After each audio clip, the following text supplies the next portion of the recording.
আজকে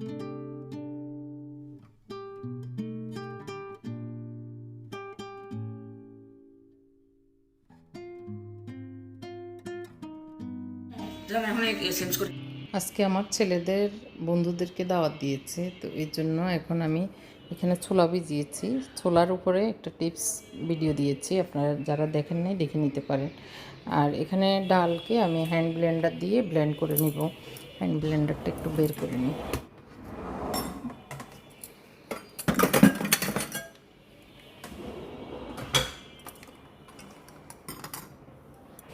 ঢেলে সবগুলো ব্লেন্ড করে নিব এখন আমি।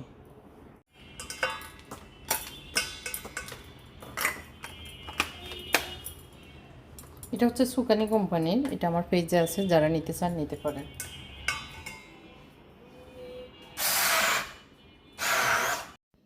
আসসালামু আলাইকুম, কেমন আছেন সবাই? আশা করি আল্লাহর রহমতে আপনারা সবাই ভালো আছেন।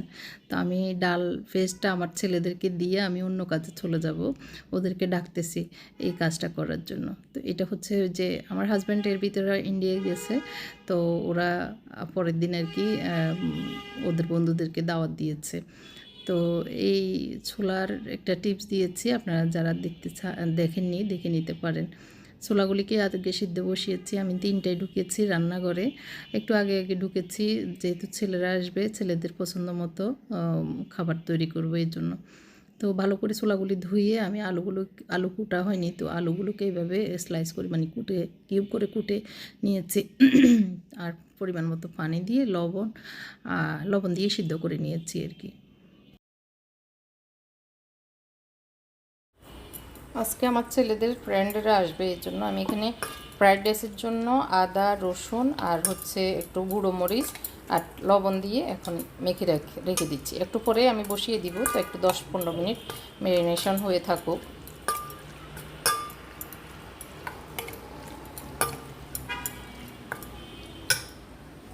এদিক দিয়ে আমি এখন আজকে যতটুকু ডাল করব, পেঁয়াজও করবো আর কি, ডাল দিয়ে ততটুকুতে সব কিছু দিয়ে রাখি।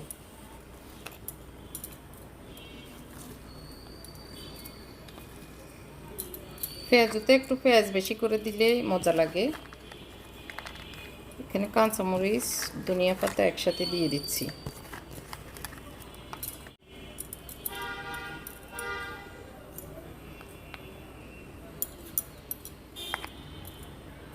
দিয়েছি জিরা 1 চামচ দিয়েছি, আর ধনিয়া 1 চামচ দিয়ে দিচ্ছি, ধনিয়া গুঁড়াটা।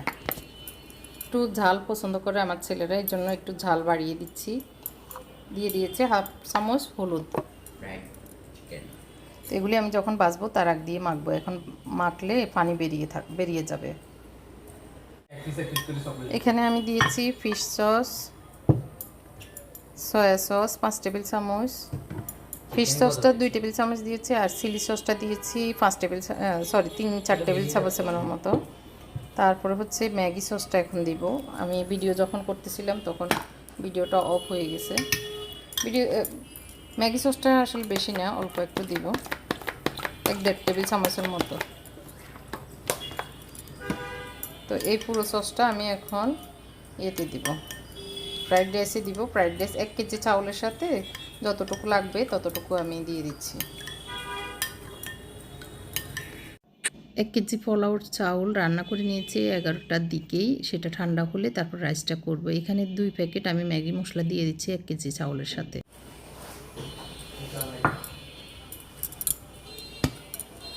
এগুলো হচ্ছে চিলি চিকেন করব, এই জন্য এখানে চিলি সস যতটুকু আছে একটু পানি দিয়ে ধুয়েও দিয়ে দিতে হবে। টমেটো সস,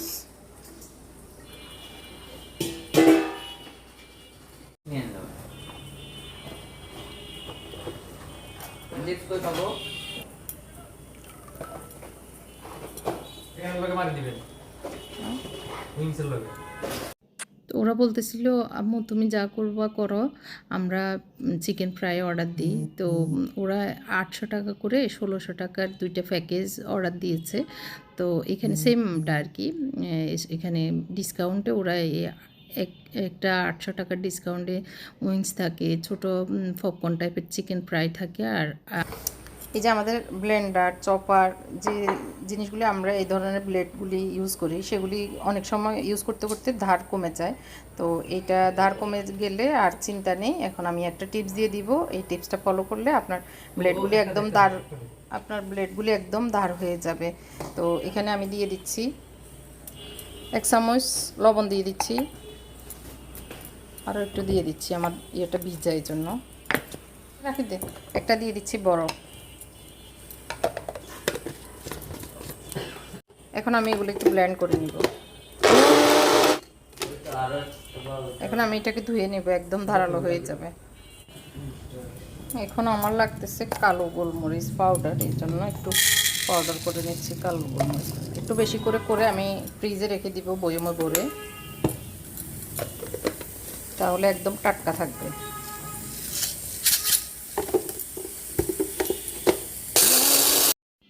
চিকেন 8 পিস, মানে বড় সাইজের 8 পিস না 10 পিস থাকে, তো ওইরকম একটা প্যাকেজ 800 টাকা করে 2টা প্যাকেজ নিয়েছে বন্ধুদের জন্য। তো ভাবলাম থাক ওরা ওদের 3 জনের বন্ধুদের দাওয়াত দিচ্ছে আর কি। তো এখানে একটু ওই যে ব্ল্যাক পেপার দিয়ে দিচ্ছি 2 জায়গায়, একটু ফ্রাইড রাইসও লাগবে আবার চিলি চিকেনও লাগবে এই জন্য। তো যেদিনে আসলে মেহমান আসবে সেই দিনে হয় আদা রসুন পেস্ট থাকে না, নইলে এগুলিকে আমি নর্মাল ফ্রিজে রেখে দিব অনেকদিন। ওয়ালাইকুম সালাম, তোমার কি অবস্থা? আর এমনি নিরিবিলি সময় সব কিছু রেডি থাকে, মেহমান আসার দিনেই সব মানে শেষ হয়ে যায়, এরকম হয়। আমার সাথে এরকমই হয়, ওই দিন মানে কোনো একটা ভেজাল থাকবে। যাই হোক, ফ্রাইড রাইসটা বসিয়ে দিচ্ছি। আগে একটু রসুন ভেজে নিয়েছি, আজকে রসুন কুচিও ছিল না। প্রতিদিন আমিও রসুন কুচিগুলো আগে থেকে করে রাখি। তো যে আর এখানে আমি ডিম দিব, চিকেনটা দিয়ে দিয়েছি অলরেডি, ওগুলো হচ্ছে। আর 4টা ডিম দিয়ে দিচ্ছি, ভালো করে ফিটে দিব একটু লবণ দিয়ে। তো 4টা দিচ্ছি কারণ 1 কেজি পোলাও। হাঁসের ডিম দিলে ফ্রাইড রাইসে মজা বেশি, ওই গ্রান হয় ডিমের। কিন্তু হাঁসের ডিম না থাকলে যা থাকে তাই তো দিতে হবে, তাই তো একটু লবণ দিয়ে দিয়েছি। এখন দিয়ে দিব চিকেনগুলো একটু সরিয়ে, তারপরে ডিমটাও দিয়ে দিব। আর তেল দিব না, কারণ এই তেলে হয়ে যাবে। আমি ফ্রাইড রাইসটা করার সময় আর কি, যখন করি তখন একটু পোলাও যেভাবে রান্না করি সেভাবে হালকা একটু তেল দিয়ে ভেজে তারপর রাইসটা রান্না করে নিই আর কি। ডিম চিকেন এই একটু হয়ে যাওয়ার পরে দিয়ে দিচ্ছি একটু শক্ত জাতীয় সবজি, যেটা গাজর, সেটা একটু এগুলোর সাথে একটু আলাদা ভাজা হয়ে যাক। হয়ে যাওয়ার পরে দিয়ে দিচ্ছি রাইস, যেহেতু বেশি রাইস এমনিতেই সিদ্ধ হয়ে যাবে। তারপর উপরে দিয়ে দিচ্ছি অন্যান্য সবজি, পাতাকপি, পেঁয়াজ, তারপরে দিয়ে দিব একটু ক্যাপসিকাম এগুলি। আর দিয়ে দিচ্ছি ওই যে সসটা, একটু ঘি দিয়ে দিচ্ছি। এখন আমি বুট ভাজি করবো, এই জন্য রসুন আর পেঁয়াজ দিয়ে ভালো করে মশলাগুলি দিয়ে দিব। এখন একে একে গুঁড়ো মরিচ, হলুদ, লবণ দিয়ে একটু জিরা ধনিয়া পাউডার দিয়েছি, দিয়ে মানে বুটগুলো সেদ্ধ করা তো ছিলই, ভিজে নিচ্ছি। হয়ে গেছে অলরেডি, ধনিয়া পাতা দিয়ে নামিয়ে নিচ্ছি। রেগুলার যে ইফতারি সেটা তো করবোই, পেঁয়াজু তারপরে বেগুনি এগুলি। তো বেগুনির জন্য একটু সব কিছু রেডি করে নিচ্ছি বেসরের সাথে। দোকানের স্টাফ এসেছে, তো ও কী জন্য এসেছিল, ওকে বললাম তুমি 5 মিনিট আমাকে হেল্প করো। তো ও আমার সাথে একটু নাড়াচাড়া করতেছে। আর এদিক দিয়ে আমি ওকে বেসনটা গুলতে দিয়ে মুনতাসির কেক বানাচ্ছে ওর বন্ধুদের জন্য সহ, মানে সবার জন্য আর কি। তবে ওর বন্ধুদের জন্য ও 3-4 জন ওরা, তো ওরা এক্সট্রা মগে নতুন মানে আলাদা করে করছে। আর ওর ভাইদের বন্ধুদের জন্য ও একসাথে করবে, এটাই ডিসিশন হয়েছে। তো ভাইয়েরা 3 ভাই মিলে ওই করবে, কেক বানাবে আর কি মুনতাসিরের রেসিপিতে, ভাইয়েরা হেল্প করবে। তো আমার স্টাফকে বললাম যে তুমি একটু ফ্রাইড রাইসটা একটু নেড়ে দাও। তো ও বলতেছে ও পারতেছে না, ছোট মানুষ সে আর কি। তো আমি উল্টাই পাল্টা একদম সুন্দর করে নেড়ে ছেড়ে দিচ্ছি। আর এর ভিতরে দেখতে পাচ্ছেন ধোঁয়া উঠতেছে, মানে মানে হয়ে গেছে অলরেডি। আর পেঁয়াজগুলো বানিয়ে নিচ্ছি, একটার পর একটা দিয়ে দিচ্ছি, হয়ে যাচ্ছে এই আর কি। প্ল্যান করে কাজ করলে আসলে বেশি সময় লাগে না, হয়ে যায় ঝটফট। আর ওরা আমার ছেলেরা তো মেয়ের মতো, আল্লাহর রহমতে ওরা ওদের কাজ করতেছে। কেউ শরবত বানাচ্ছে, কেউ বাইকে কেক বানানোতে হেল্প করছে, কেউ টেবিলে প্লেট দিয়ে দিচ্ছে। এভাবেই ওরা কাজগুলি করে নিচ্ছে। আর এই তো জগ টগ নামানো, গ্লাস ট্লাস নামানো, ওরা ওই কাজগুলিও করে নিচ্ছে আর কি। কীভাবে কী করবে আমাকে জিজ্ঞেস করে করে করতেছে, আর হয়ে যাচ্ছে। আসলে মেয়ে না থাকলে কি হয়েছে, আমার ছেলেরা মেয়ের মতোই কাজ করে আল্লাহর রহমতে। আমার মনে হয় যাদের মেয়ে নাই তাদের ছেলেগুলো এরকমই হয়, মেয়েদের কাজগুলি মানে বন্যায় বুঝে মায়ের কষ্ট হবে এই জন্য মাকে হেল্প করে। তো মুত্তাকি আবার পারতেছে না লাড়াচাড়া করতে, তো আমার বড় ছেলে এসে ভালো করে নেড়েচেড়ে ঠিক করে দিচ্ছে। আর এই দিক দিয়ে আমি চিলি চিকেনটা করছি, ওখানে আগে প্রথমে রসুনটা ভাজি করে তারপরে সবজিগুলি দিয়ে দিচ্ছি আর কি একটার পর একটা। একটু ওই যে আটা গুলে নিয়েছি পরে দেওয়ার জন্য। তো আসলে এর ভিতরে ভিডিও স্কিপ হয়ে গেছে। আমি আবার 6 বাসায় ইফতার দিব, এটা মাথায় রেখেছি। যেহেতু একসাথে করছি ভাবলাম যে নিচের দিকেও ইফতার দিই। তো 6 বাসায় ইফতারের জন্য 6টা প্লেট নিয়েছি, আর ওদের জন্য আস্তে আস্তে সবার জন্য করে নেব আর কি। তো একটু সালাদ করে নিয়েছি, সালাদ করলে মানে খেতে ভালো লাগে, সালাদটা ইফতারের সময় থাকলে ভালোই লাগে এই জন্য। এই তো অল্প স্বল্প, বেশি আইটেম না, তারপর যতটুকু করেছি ভাবলাম একটু দিয়ে দিই একসাথে করে। দোকানে 2 জন, তাদেরকেও পুরো মাস ইফতার করাচ্ছি, তো ওদের জন্য দিয়ে দিচ্ছি আর কি সব কিছু। আর এদিক দিয়ে আমাদের ইফতারের ভিতরে রেডি হয়ে গেছে টেবিলে, এবং 2 দিকে দেওয়া হয়েছে। ওই যে মুত্তাকি গিয়ে নিচের দিকে ইফতার দিচ্ছে, আর আমার বড় ছেলে ওরা সামনে বসবে। তো আর এই তো মেজোজন ওরা ইফতার করতেছে, আমি রুমে ইফতার করতেছি, তো একটু উঠে এসে একটু দেখতেছি আর কি ওরা কী অবস্থা। এই ছেলেগুলো একদম ছোট ছোট ছিল যখন ওদের বন্ধুরা ছিল আর কি, আর সেই ছেলেগুলোই এখন বড় হয়ে গেছে আস্তে আস্তে আল্লাহর রহমতে। তো সব খাওয়া দাওয়া শেষে সব কিছু গুছিয়ে এই দস্তরখানাটা বিছিয়েছি মেহমান যাওয়ার পরে। তো আমি বলতেছি মেহমান থাকতে যদি মনে হতো দিতাম তাহলে ভালো লাগতো। যাই হোক, আমি বলতেছি এই দস্তরখানা এই রমজানে আমরা ইফতার মাঝখানে রাখবো, আর ওই যে ঢাকনা ছাতাগুলো আছে ওগুলি যদি ঢেকে রাখি দিয়ে তাহলে দেখতে অনেক ভালো লাগবে, এগুলি বলতেছি আর কি আমার ছেলেদেরকে। তো মাঝখানে এই দস্তরখানাটা দেওয়াতে আমার কাছে মানে ম্যাটটা আর কি দেওয়াতে অনেক সুন্দর লাগতেছে কেন যেন। আর আমি এর ভিতরে আমরা একটু শপিংয়ে বেরিয়েছিলাম আমার স্টাফকে নিয়ে। তো এসে এখন রুমের অবস্থা দেখাচ্ছি। যখন এই লাইটটা মানে ওয়ার্ম লাইটটা লাগাই আমার রুমের একদম এরকম আলো ছায়া থাকে, আমার কাছে অনেক ভালো লাগে, সেটা একটু দেখিয়ে দিচ্ছি। যেভাবে একটু টুকটাক যখন গোছানো থাকে আর কি। আমি আসছি মাত্র, তো কী এনেছি একটু দেখাচ্ছি। আমরা 4 জনের মানে 4 জন 5 জন, আমার ছেলেরা ওরা আব্বু তো নাই। তো আমাদের এবারে প্ল্যান হচ্ছে ওদের জন্য শেরওয়ানি করব, আর আমার জন্য একটা ওদের সাথে ম্যাচ করে 3 পিস করব। বোরকা টাইপও বলা যাবে, আবার বোরকা টাইপও পরা যাবে এরকম। তো মানে 3 পিস হলেও উপরে দিয়ে একটা কোটি পরলে হয়ে যাবে এরকম। তো একটু রুমের দৃশ্যগুলি দেখিয়ে এখন ব্যাগগুলি রাখতেছি এই আর কি। তো ওদের জন্য শেরওয়ানির কাপড় কিনেছি একদম অফ হোয়াইট কালারের, এই যে ভিতরে প্রিন্ট করা আর কি, কাতান প্রিন্ট এরকম। তো বাপ ছেলে 3 জনের জন্য মানে 3 জনের জন্য, ওরা 3 ভাইয়ের জন্য একই রকম নিয়েছি, আর ওর আব্বুর জন্য আরেকটা প্রিন্ট নিয়েছি, একই ক্যাটাগরি, শুধু একটু সামান্য প্রিন্টে বেশ কম। আর আমার জন্য যে কারচুপি করা কাজের ওই 3 পিসের ওর সহ স্কার্টের কাপড় সহ কিনেছি, লেস কিনেছি, একটা ওড়না কিনেছি। ওড়না ম্যাচিং করতে পারছি না, একটু সিম্পল নেব ওই জন্য, তো পরে বাধ্য হয়ে এটা নিয়েছি, কোটা টাইপের আর কি। আর হচ্ছে যেহেতু হিজাব পরবো, আর নিচে একটা শাটিন কাপড় নিয়েছি, চায়না শাটিন, এটা হচ্ছে ক্রেপ কাপড়, কারচুপি করা অফ হোয়াইট, ওদের সাথে ম্যাচ করে এই কাপড়গুলির সাথে ম্যাচ করে নিয়েছি আর কি। আর ওদের পায়জামার কাপড়ও একসাথে কিনে এনেছি, তো এগুলি সেলাই করতে দিব।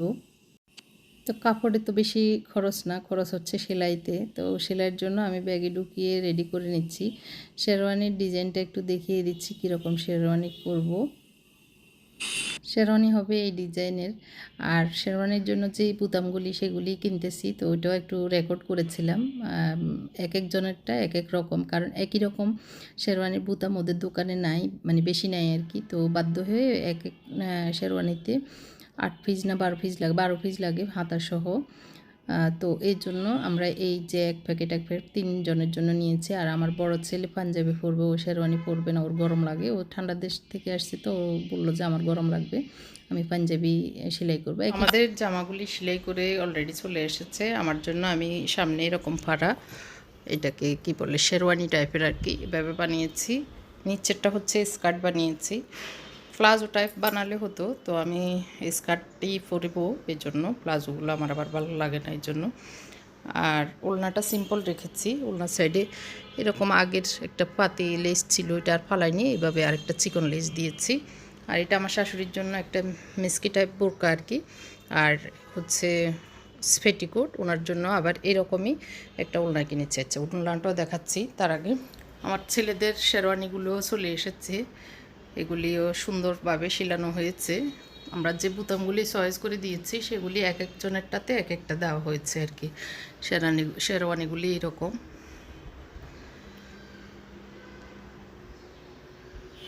দুইজনে মানে আমার ছেলে মুত্তাকি এবং মুনতাসির, ওরা দুইজনে শেরওয়ানি সিলাইছে, আর বড়জন পাঞ্জাবি সিলাইছে একই কাপড় দিয়ে। আর আমার হাজব্যান্ড শেরওয়ানি, তিনজনের শেরওয়ানি, একজনের পাঞ্জাবি। তো এটা হচ্ছে আমার শাশুড়ির ওড়না, সাদা, সব কিছু সাদা। আর আমাদেরগুলো হচ্ছে অফ হোয়াইট, এই যে আমাদের সবগুলো হচ্ছে অফ হোয়াইট, আর আমার শাশুড়িরটা হচ্ছে একদম সাদা। তো এইভাবে আমাদের ঈদের ড্রেস রেডি হয়েছে। জুতা কিনেছি, জুতাটা একটু দেখিয়ে দিচ্ছি। জুতো হচ্ছে এরকম চকলেট কালার একটা, বিস্কিট কালার একটা, আর দুইজনেরটা এখনও কেনা হয়নি। আমার হচ্ছে গোল্ডেন কালারের জুতা আগে থেকে আছে, এই জন্য আমি আমারটা কিনতেছি না। আমার জুতা অ্যাভেলেবেল আছে এই আর কি। তো ছেলেদের একটু শেরওয়ানির সাথে পরার জন্য এগুলি নিয়েছি। তো এই তো মুনতাসির পরে টাইল দিচ্ছে, মাশাআল্লাহ অনেক সুন্দর লাগতেছিল। তো আজকের ভিডিওটি কেমন লেগেছে কমেন্ট করে জানাবেন। আল্লাহ হাফেজ, আসসালামু আলাইকুম।